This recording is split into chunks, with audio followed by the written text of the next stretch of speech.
বাংলা টেলিভিশনের দুই জনপ্রিয় তারকা, একজন হলেন অভিনেতা জিতু কমল এবং আরেকজন হলেন অভিনেত্রী সৌমিত্রিষা কুণ্ডু। এখন দুজনের মধ্যে কাউকেই তো আমরা বাংলা ধারাবাহিকে অভিনয় করতে দেখতে পাচ্ছি না। অভিনেতা জিতু কমলের চিরদিনই তুমি যে আমার ধারাবাহিকটি কয়েকদিন আগেই শেষ হয়েছে, আর অভিনেত্রী সৌমিত্রিষা কুণ্ডুকে তো এখন আমরা ওয়েব সিরিজে অভিনয় করতে দেখতে পাচ্ছি। এবার এই দুই জনপ্রিয় তারকাদের নিয়ে খুবই বড় একটা খবর সামনে এলো।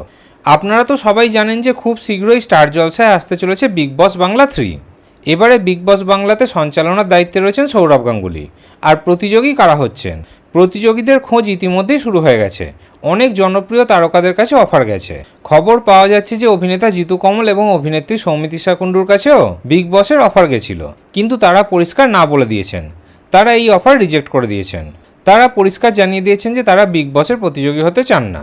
তাহলে আপনারা কি জিতু কমল এবং সৌমিত্রিষা কুণ্ডুকে বিগ বসে দেখতে চাইছিলেন, নাকি তারা বিগ বসে না গিয়ে ভালো করছেন?